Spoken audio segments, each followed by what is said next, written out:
Hasta ahora no dije nada interesante, así que no se preocupe. Paleosoma, en términos de orden genético, que implica cuerpo viejo, así etimológicamente. ¿Qué quiere decir eso? La porción de la roca neisica que fue precursora del resto de la pegmatita, que es, ya vamos a ver, son términos más descriptivos como leucosoma o melanosoma.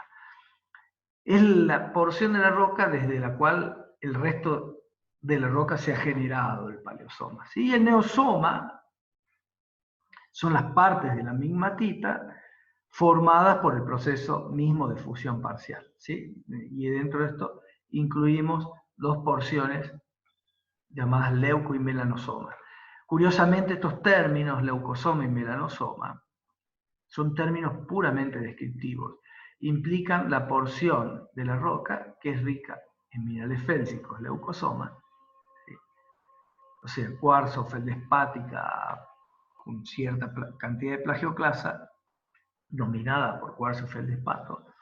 Pero hay leucosomas que son graníticos, o leucograníticos, mejor dicho, y hay leucosomas que son tonalíticos, ¿sí? Que están formados exclusivamente por cuarzo y plagioclasa, y no tienen nada de feldespato potásico, y algunos que son granodioríticos, que están en el medio. ¿Mm? Hay leucosomas de composiciones típicamente bien contrastadas, o son graníticos o son tonalíticos, siempre leucograníticos o leucotonalíticos, desde el punto de vista de la descripción de esa porción de la roca como si fuese una roca ígnea. Es más raro ver leucosomas granodioríticos, pero los hay a veces. Luego, hay otra porción de la roca que se llama melanosoma, también es un término de orden descriptivo, que se utiliza para caracterizar una banda muy oscura que se forma alrededor del leucosoma, o bordeando el leucosoma como si fuese una salvanda de un dique, compuesta por minerales máficos, típicamente biotita, y aluminosos, típicamente cordierita y granate, que participan de esa porción.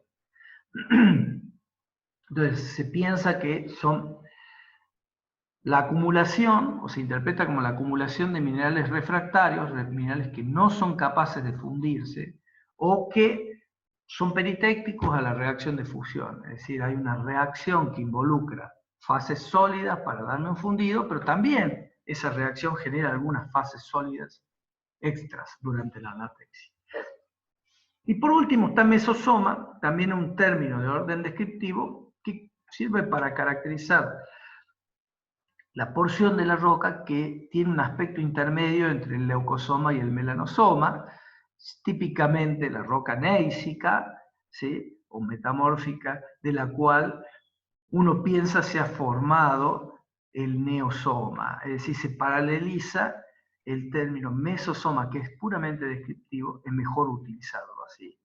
Pero luego en la interpretación se lo paraleliza con paleosoma, muchas veces con el término resister, que tiene una implicancia completamente diferente. El resister es un cuerpo extraño, generalmente, que no se funde.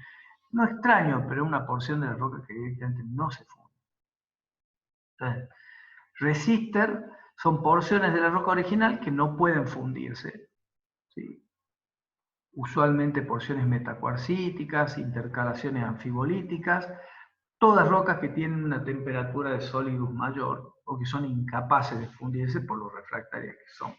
Una metacuarcita, supongamos que una secuencia metapelítica tiene intercalaciones de rocas metabásicas y algunas de arenas cuarzosas, y todo ese conjunto se metamorfiza, muy probablemente esas arenas cuarzosas generen metacuarcitas que no se van a fundir, y las anfibolitas tampoco, porque van a alcanzar su sólido a bastante mayor temperatura. Llamamos restita, y no lo tenemos que, a pesar del parecido, confundir con resister, a todo un material residual que ha quedado luego de que se movilizó el fundido. Entonces por ahí encontramos terrenos metamórficos donde no vemos migmatitas, pero vemos las restitas de las migmatitas. Toda una asociación mineral sumamente, digamos, refractaria, que representa los restos del proceso de fusión, los residuos de la fusión, ¿sí? Generalmente minerales ricos en aluminio, hierro y magnesio, refractarios, formadas peritécticamente durante el proceso de fusión parcial. Si un gran volumen de leucosoma se ha formado, si ha habido una importante anatexis, y ha migrado ese líquido formado a partir de esa fusión parcial, en vez de formar melanosomas, se van a formar restitas, ¿sí? Estamos hablando de grados de fusión parcial muy diferentes. Cuando vemos melanosomas, seguramente el grado de fusión parcial es escaso. Si ya vemos una acumulación de restitas, el grado de fusión parcial ha sido importante y la migración de fluido, por supuesto, también importante, pero es un término que se utiliza muy frecuentemente, ¿sí? Por ahí encontramos fases minerales dentro de una roca migmática que interpretamos como que se han formado, que son el residuo del proceso de fusión parcial. Otros términos importantes son metatexita y diatexita, que dividen dos grandes grupos de migmatitas. Las metatexitas son aquellas migmatitas anatécticas donde la fusión parcial, por haber sido incipiente, ha generado bajos grados de fusión parcial, resultando en estructuras esencialmente bandeadas, bandas claras de leucosomas, bordeadas por melanosomas, y bandas más oscuras de paleosomas, mesosomas, ¿sí? Que se mantienen con aspecto esencialmente metamórfico, ¿sí? No fundido. Y por el contrario, tenemos otra gran familia de migmatitas, donde el grado de fusión parcial ha sido extremo, o ha ido incrementando hasta ser extremo, y que se denominan diatexitas, son diatexitas anatécticas, que son cuerpos de migmatitas homogeneizados, con un aspecto bastante más ígneo, ¿sí? Típicamente granitoide, con estructuras que varían ampliamente, pero que son muy parecidas a las de un granitoide, donde ya no se distinguen las porciones originales de la roca que sufrió fusión parcial. Ya no se distingue un paleosoma, un mesosoma visible. Ya lo que vemos es una especie de granito, siempre decimos así, en petrología sucio, granito lleno de minerales restíticos, porciones que no se han fundido, lo que uno quiere, incluso paleoestructuras que se pueden encontrar dentro, pero que nos dice que eso es como granito del todo no cierra, pero ya no se parece tampoco a una roca metamórfica, es una cosa sumamente intermedia, son las diatexitas, y son posiblemente el origen más cercano que tenemos, o la vista más cercana que tenemos a un proceso de fusión parcial que ha generado un granito anatéctico. Las estructuras de las migmatitas van variando en función justamente del grado de fusión parcial que ha sufrido la roca y cuánto magma se ha generado, cómo se ha colectado ese magma. Y es una foto de la forma en que el magma se colecta y empieza a migrar en las zonas de fusión parcial dentro de la corteza, ¿sí? Y tenemos distintas estructuras, como la agmatítica o en son redes como poligonales la agmatítica, ¿no? En redes o flevíticas, flebos que viene de venas, ¿sí? Quiere decir, ¿no? Aparecen a veces bloques que no se han fundido para la estructura en bloques. Pueden estar estas venas más o menos plegadas, ¿sí? o pueden estar formando cuerpos esencialmente tabulares en las típicas metatexitas estromatíticas. Todas estas son metatexitas, ¿no? Pueden tener estructuras más abudinadas si predominó más que la deformación compresiva, la extensional, o en dominios extensionales dentro de un esquema compresivo general. A veces van colectándose mejor porque aumenta el grado metamórfico y ya estamos empezando a entrar en el mundo de las diatexitas, pero empezamos a ver, todavía seguimos viendo como fantasmas de la foliación original en la textura Schlieren, o también llamada Schollen, ya la vamos a ver escrita en algún otro lado, Schollen o Schlieren.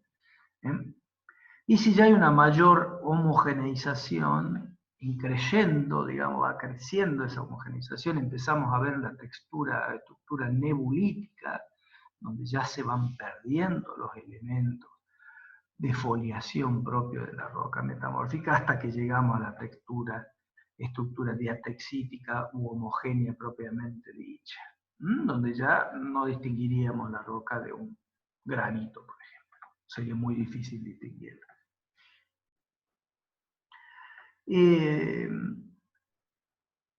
¿Cuáles son las reacciones que generan anatexia? Esto ya lo vimos cuando vimos granitos, pero bueno, lo retomamos acá, porque es justamente el punto de conexión entre ambos mundos, ¿no? Entre el de la petrología ígnea y la metamórfica.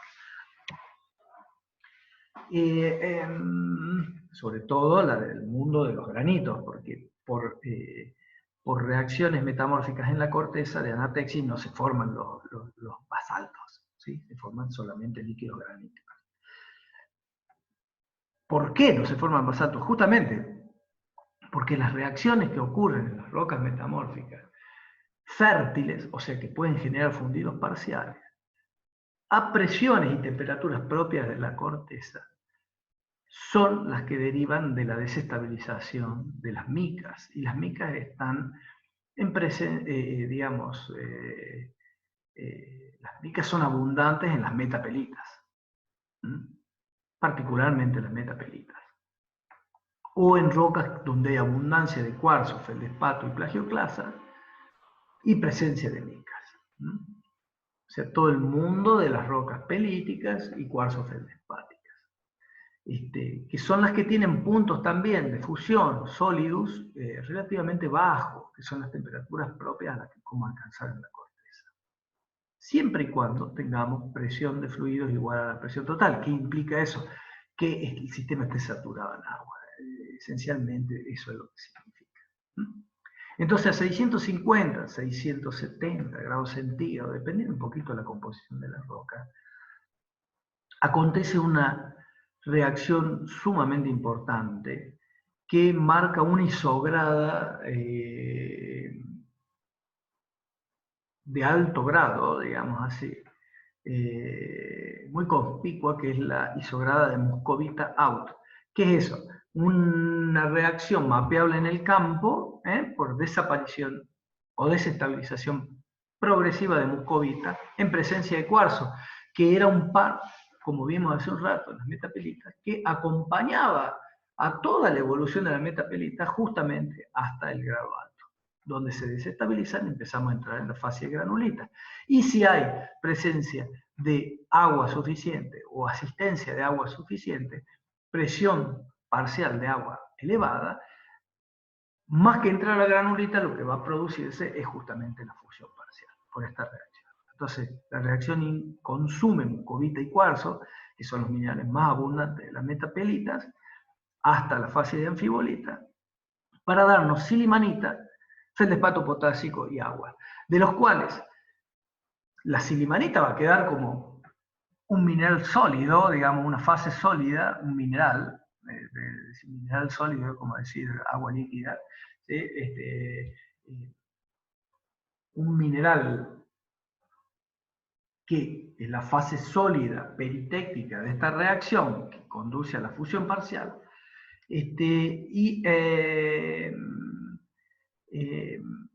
el feldespato potásico y el agua se van a disolver, ¿sí? Se disuelven en un fundido que lo componen ¿quiénes? Y el sistema haplogranítico acompañante. Recuerden ustedes, cuarzo y muscovita no están solas en una roca, ¿sí? Probablemente hemos alcanzado a tener un gneiss con estaurolita, por ejemplo, o biotita granate, esa asociación típica de biotita granate silimanita, que es típica del alto grado de metapelitas, pero eso está acompañado de cuarzo, ¿sí? Está acompañado de feldespato potásico y está acompañado de plagioclasa, seguramente, que están en exceso. Bueno, plagioclasa, cuarzo y feldespato potásico constituyen el sistema haplogranítico, recuerden ustedes, que si hay saturación en agua, tiene un punto de fusión, un minimum melt, situado en el valle térmico del sistema haplogranítico, más o menos a 670 grados centígrados.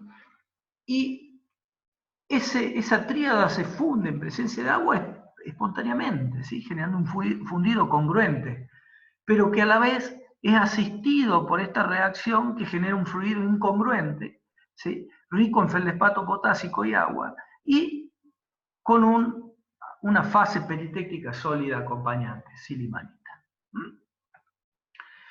Si no hubiese situación de presión de agua suficiente, entonces esta reacción se desarrolla igual, pero en estado sólido. Pero cuando hay presión de agua suficiente, el sistema, la tríada feldespato, cuarzo y plagioclasa, en presencia de agua, forman un fundido. Y estos dos términos, estos dos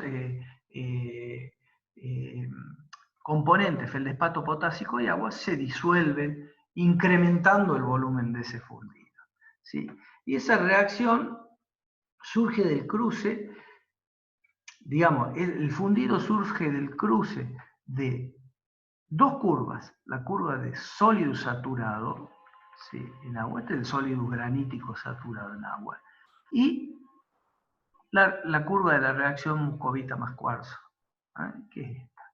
Entonces, donde ambas curvas se cortan, están dadas las condiciones de génesis de un fundido anatéctico. Por supuesto, esa situación puede darse, fíjense, este es el solidus granítico saturado en agua, y acá hay otros sólidos graníticos para menores proporciones de agua, es decir, para condiciones más anhidras, donde no estén saturadas en agua. Acá, por ejemplo, en 0,5 existe la mitad de la cantidad de agua necesaria para saturar el sólido granítico. Y se desarrolla a mayor temperatura. El sólido con menos agua, recuerden ustedes, es más caliente que el sólido con mayor cantidad de agua. Le estoy quitando un componente, por lo tanto la fusión se da a mayor temperatura. Si esto ocurre, la intersección entre ambas curvas se da a mayor presión y muchas veces también a mayor temperatura. Se da a mayor temperatura. Mientras menor es la actividad de agua, mayor es la temperatura de fusión, probablemente. Y eso hace que los líquidos que se generen sean, si la fusión se da en condiciones diferentes a la saturación de agua, se dan a mayor temperatura los fundidos, pero también es como que tienen mayor capacidad, tienen mayor temperatura y por lo tanto mayor capacidad de ascenso esos fundidos, ¿sí? Pues tienen mayor hándicap, digamos, térmico, como para poder ascender hacia niveles más altos de la corteza. Entonces, cuando nosotros vemos migmatitas, seguramente estamos viendo situaciones como las las de menor temperatura, lo que conduce a migmatitas, la formación de migmatitas metatexíticas, grado de fusión parcial bajo, por baja fertilidad de la roca, pero más frecuentemente porque la temperatura que se alcanzó es baja, porque el sistema está muy saturado en agua. Ahora, si el sistema está menos saturado en agua, permite que las condiciones digamos, que requieran mayores temperaturas para que estas reacciones se conduzcan, y si esas temperaturas son alcanzadas, los grados de fusión parcial van a ser elevados.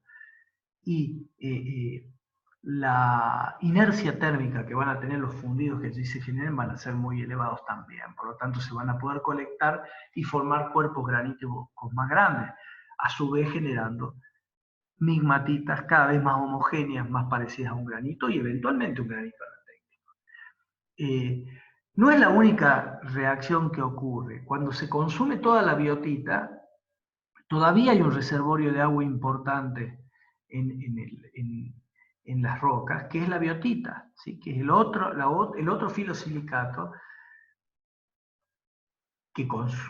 digamos, que tiene agua y que es estable con cuarzo. ¿Hasta cuándo? Hasta temperaturas un poquito más elevadas, hasta los 800 grados centígrados más o menos, ¿sí? Y en el rango de 720, 750, 800 grados centígrados, el par biotita-mucovita se desestabiliza, ¿sí? Para dar justamente, en presencia de feldespato potásico, cuarzo, plagioclasa y agua, un nuevo fundido por las reacciones que vemos acá: biotita, silimanita más cuarzo, me da granate, corderita, feldespato potásico y agua que se van a disolver en el fundido, o biotita más cuarzo directamente me da un fundido hidratado más granate. Y estas son las reacciones típicas que dan origen a los leucosomas graníticos tonalíticos y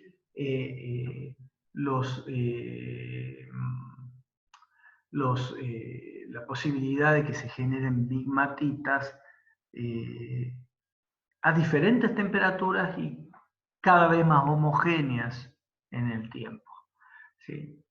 Entonces, en el análisis para ver algunas fotos de texturas reales de migmatitas, cuando los grados de fusión son incipientes, cuando recién se están formando los primeros leucosomas, vemos una red venular discreta, muy finita, donde tenemos que estudiarla realmente en detalle. Esta probablemente sea de una roca de contacto, por eso se forma de esta manera, en las texturas agmatíticas típicas, ¿sí? Si el grado de fusión parcial va creciendo, ya se empiezan a formar estas estructuras fleríticas, donde hay mayor cantidad de venas y estas son más gruesas, ¿sí? Y donde ya se empiezan a distinguir los primeros melanosomas, como estas pestañas oscuras de minerales oscuros que flanquean como una salvanda de los leucosomas. Grados más importantes, ¿sí? Para otras texturas fleríticas pero más plegadas o venulares. Y cuando la fusión parcial empieza a crecer, empiezan a desprenderse bloques de porciones que no son fusibles en la estructura en bloques típica. A veces hay presencia de leucosomas discretos, ¿sí? En texturas ptigmáticas. Yo, para mostrarles las estructuras, muy posiblemente esta estructura ptigmática no corresponda a una roca, a una migmatita anatéctica, sino que se trata de una arterítica, pero que se ha inyectado el magma en condiciones de ductilidad, tanto así que se puede plegar, digamos, ¿no? Y la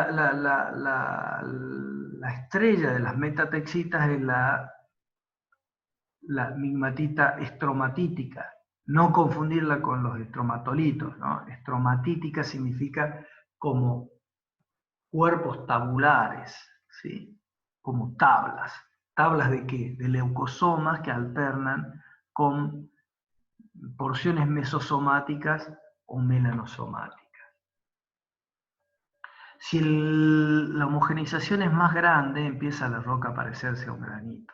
No es un granito sucio, con presencia de foliación muy marcada, con porciones desmembradas del mesosoma o de melanosomas presentes en una textura Schlieren o Schollen, también se llama, la van a ver en la literatura con ese nombre.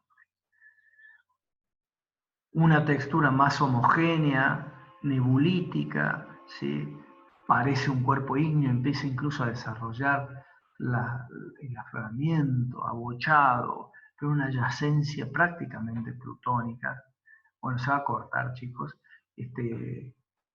Volvemos para terminar y para consultar el tema del ejercicio que les había dado. Y presencia de bloques de anfibolitas infusibles, resisters, ¿sí? Infusibles de anfibolitas, pero en un cuerpo que tiene un aspecto ya casi ígneo, ¿sí? Y por último, una textura diatexítica donde apenas aparecen algunos fantasmas de foliaciones o mesosomas previos, ni siquiera son mesosomas, son alineamientos de minerales restíticos que van quedando en una roca que tiene un aspecto granítico claramente.